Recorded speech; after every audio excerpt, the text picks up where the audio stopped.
ધારપુરમાં જે haemophilia treatment centre કાર્યરત છે, ખૂબ સુંદર કાર્ય કરી રહ્યું છે અને આખા ગુજરાતનું એ બીજા નંબરનું અને ઉત્તર ગુજરાતનું પ્રથમ નંબરનું હિમોફિલિયા ટ્રીટમેન્ટ સેન્ટર છે.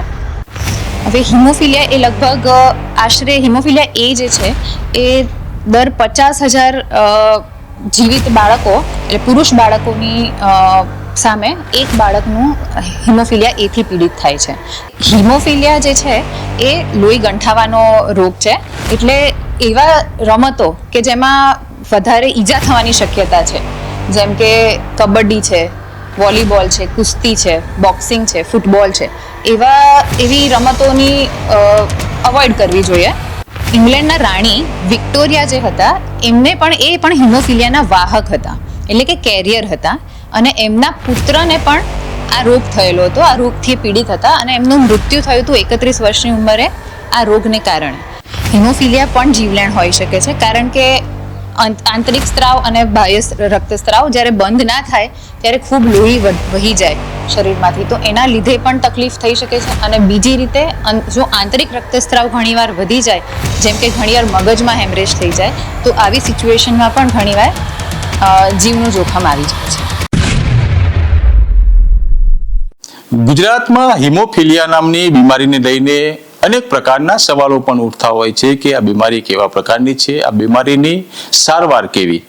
આવા તમામ સવાલોને લઈને આજે એચપી ન્યૂઝ ગુજરાતની સ્ટુડિયોમાં GMERS હોસ્પિટલના HOD ડોક્ટર કલગી શાહ આપણી સાથે જોડાયા છે. એમને જ પૂછે કે આ બીમારી કેવા પ્રકારની છે અને આ બીમારીની સારવાર શું. નમસ્કાર બેન, આપ એચપી ન્યૂઝ ગુજરાતની સ્ટુડિયોમાં આવ્યા છો. સૌ પ્રથમ તો તમારી ઓળખાણ. હું ડોક્ટર કલગી શાહ. મેં MD મેડિસિનનો અભ્યાસ કર્યો છે BJ મેડિકલ કોલેજમાંથી, અને લગભગ 12 વર્ષથી હું પ્રેક્ટિસ કરું છું.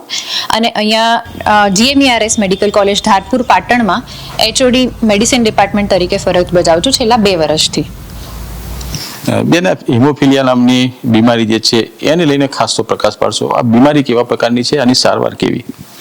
હિમોફિલિયા જે છે એ એક રક્તસ્ત્રાવ સંબંધિત આનુવંશિક બીમારી છે, એટલે કે હેરિડિટરી બીમારી છે રિલેટેડ ટુ બ્લીડિંગ. સામાન્ય રીતે માણસના શરીરમાં કુલ 13 એવા ફેક્ટર્સ હોય છે કે જે રક્તસ્ત્રાવને કંટ્રોલ કરવા માટે, એટલે કે લોહીને ગંઠાવવા માટે મદદ કરે. હિમોફિલિયાથી પીડિત વ્યક્તિના લોહી ગંઠાવવામાં આ ફેક્ટર્સની ઉણપ હોય છે, જેને કારણે લોહી ગંઠાતું નથી અને સામાન્ય ઈજા થાય તો પણ લોહી વહી જાય છે. આંતરિક અથવા બાહ્ય સ્વરૂપે લોહીનું ગંઠાતું નથી. આ તકલીફ થાય છે. આ જે બીમારી જે છે એને ઓળખવા માટે કેવા પ્રકારની સારવાર હોય છે? હિમોફિલિયા એ મેઇનલી આપણે ક્લિનિકલી ડાયગ્નોઝ કરવું પડે. એટલે દર્દીમાં જો આવા સિમ્ટમ્સ આવે, જેમ કે સામાન્ય ઈજા થઈ હોય અને બ્લીડિંગ બંધ ના થાય, લોહી વહેતું બંધ ના થાય, અથવા ઈજા વગર પણ ઘણીવાર લોહીનો આંતરિક ગઠ્ઠો થઈ જાય, કોઈ દાંત પડાવવા, નાનું બાળક હોય દાંત પડાવવામાં જેવી સામાન્ય પ્રક્રિયામાં પણ બ્લીડિંગ સ્ટોપ ના થાય, ઘણીવાર કોઈ છોકરીઓમાં, લેડીઝમાં માસિકનો પ્રોબ્લેમ થાય, ખૂબ વધારે માસિક વહી જાય, આવા બધા સિમ્ટમ્સ એ હિમોફિલિયાના હોય છે. આવા સિમ્ટમ્સ જ્યારે દેખાય ત્યારે એમણે ડૉક્ટરનો સંપર્ક કરવો જોઈએ, અને એના માટે ફેક્ટરની સ્ટડી આવે છે. જે ફેક્ટરની સ્ટડી કર્યા બાદ ખ્યાલ આવે છે કે આ દર્દીને હિમોફિલિયા છે કે નહીં. બેન, એ પણ જાણવું છે કે હિમોફિલિયાના દર્દીઓ જે આપણે ગુજરાતમાં વાત કરવામાં આવે તો કુલ કેટલા હશે? હિમોફિલિયામાં ગુજરાતમાં લગભગ 3,000 થી વધારે દર્દીઓ છે, અને અહીંયા ધારપુર પાટણમાં આપણે લગભગ 750 થી વધારે દર્દીઓનો ઈલાજ કરીએ છીએ. ગત વર્ષનો આ ડેટા છે. આ જે સેન્ટર જે છે, સારવાર સેન્ટર, એનું નામ શું છે ને ગુજરાતમાં આવા સેન્ટર કેટલા? હિમોફિલિયા માટે સરકાર ઘણું કાર્યરત છે, એટલે હિમોફિલિયા ટ્રીટમેન્ટ સેન્ટર કહેવાય આને. એ હિમોફિલિયા ટ્રીટમેન્ટ સેન્ટર એ દરેક સરકારી અને GMERS મેડિકલ કોલેજોમાં ઉપલબ્ધ છે અત્યારે, અને દરેક જગ્યા, અને એ ઉપરાંત ઘણી બધી ડિસ્ટ્રિક્ટ હોસ્પિટલમાં પણ આ સારવાર અવેલેબલ છે. હિમોફિલિયા થવાનું મુખ્ય કારણ શું હોઈ શકે? હિમોફિલિયા એ આનુવંશિક બીમારી છે, એટલે હેરિડિટરી બીમારી છે. એ જીનને લગતો રોગ છે, એટલે એક્સ લિંક ડિસીઝ કહેવાય. એ આપણા શરીરમાં 23 દરેક કોષની અંદર 23 જોડ હોય છે જનીનની, એટલે રંગસૂત્રની. એમાંથી 22 એ નોર્મલ હોય, અને જે 23મી જોડ હોય એ લિંગ રંગસૂત્ર કહેવાય, કે જેનાથી આપણા લિંગનું પણ પહેચાન થાય. એટલે જો એક્સ વાય હોય તો પુરુષ કહેવાય અને એક્સ એક્સ હોય તો ફિમેલ કહેવાય. આ એક્સ ક્રોમોઝોમ જે હોય એમાં આ તકલીફ હોય છે, જેના લીધે હિમોફિલિયા થાય છે અને જેને કારણે આ રોગ મોટાભાગે પુરુષોમાં જ જોવા મળે છે, સ્ત્રીઓમાં એ ભાગ્યે જોવા મળે. બેન, હિમોફિલિયાને શાહી અને રાજવી રોગ કેમ કહેવામાં આવે છે? ખૂબ સુંદર પ્રશ્ન છે. હવે ઇંગ્લેન્ડના રાણી વિક્ટોરિયા જે હતા એમને પણ હિમોફિલિયાના વાહક હતા, એટલે કે કેરિયર હતા અને એમના પુત્રને પણ આ રોગ થયેલો હતો, આ રોગથી પીડિત હતા અને એમનું મૃત્યુ થયું હતું 31 વર્ષની ઉંમરે આ રોગને કારણે. અને રાણી વિક્ટોરિયાની બીજી દીકરીઓ પણ આ જ રીતે એની વાહક હતી અને જેમના લગ્ન થયા બાદ યુરોપના ઘણા બધા દેશોમાં અને રશિયામાં, ફ્રાન્સ, પોલેન્ડ બધા ઘણા દેશોના રાજવી પરિવારમાં પણ આ રોગનો ફેલાવો થયો હતો અને ત્યાં પણ રોગથી ગ્રસ્ત બાળકોનો જન્મ થયો હતો. આ કારણોસર એને હિમોફિલિયાને શાહી કે રાજવી રોગ કહેવામાં આવે છે. બીજું એ જાણવું છે કે આજે બીમારીના દર્દીઓને કેવા પ્રકારની સાવચેતી રાખવી પડતી હોય છે? હા, હવે હિમોફિલિયા જે છે એ લોહી ગંઠાવાનો રોગ છે, એટલે એવા રમતો કે જેમાં વધારે ઈજા થવાની શક્યતા છે, જેમ કે કબડ્ડી છે, વોલીબોલ છે, કુસ્તી છે, બોક્સિંગ છે, ફૂટબોલ છે, એવી રમતોની અવોઇડ કરવી જોઈએ. પછી રક્તસ્રાવ જો કોઈ થતો હોય તો એ જગ્યાએ જે આપણે પટ્ટી મારે ટાઈટ ખૂબ ના મારે, નહીં તો ત્યાં હિમેટોમા થઈ જાય છે. અને જ્યારે પણ આવું કશું થાય તો તાત્કાલિક ડોક્ટર પાસે જઈને એના જે જરૂરી ટ્રીટમેન્ટ કરાવવાની હોય એ તાત્કાલિક કરાવવાની જરૂર હોય છે. બેન, મારા મનમાં એક સવાલ એ પણ ઊભો થાય છે, ઘણી બીમારીઓ જીવલેણ હોય છે, તો હિમોફિલિયાને જીવલેણ કહી શકાય? કેવા પ્રકારની બીમારી છે?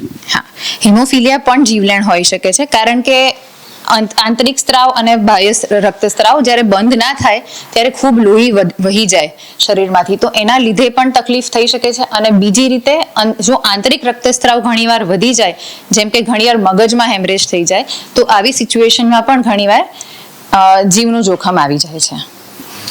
આ બીમારીની જડમૂળથી મટાડવા માટે કોઈ ઉપચાર ખરો?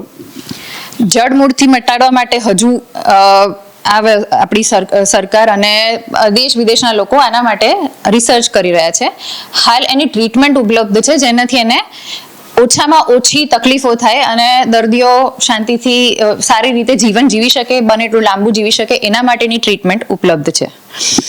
એના માટે ટ્રીટમેન્ટની જો વાત કરું તો હિમોફિલિયા 2 ટાઈપના હોય છે, હિમોફિલિયા એ અને હિમોફિલિયા બી. જે મેં 13 ફેક્ટરની વાત કરી એમાંથી જો ફેક્ટર 8ની ડેફિશિયન્સી હોય તો હિમોફિલિયા એ થાય છે, જ્યારે ફેક્ટર 9ની ડેફિશિયન્સી હોય તો હિમોફિલિયા બી થાય છે. હવે મોટાભાગના કેસોમાં હિમોફિલિયા એ વધારે કોમન છે, એટલે આપણે હિમોફિલિયાના જો 100 દર્દીઓ જોઈએ તો અરાઉન્ડ 80 થી 85% લોકો હિમોફિલિયા એ થી ગ્રસ્ત હોય છે અને બાકીના 15 થી 20% હિમોફિલિયા બી થી ગ્રસ્ત હોય છે. હવે આ પેશન્ટને જ્યારે પણ આવી રીતે ક્યારેય રક્તસ્રાવ થાય આંતરિક કે બાહ્ય, તો આપણે એ જ ફેક્ટરના ઇન્જેક્શન એમના શરીરમાં ઇન્જેક્શનથી આપવામાં આવે છે, જેનાથી રક્તસ્રાવને રોકી શકાય છે. સવાલ એ પણ પૂછવો છે કે કેટલા લોકોની સંખ્યામાં એક દર્દી હિમોફિલિયાનો જોવા મળતો હોય છે?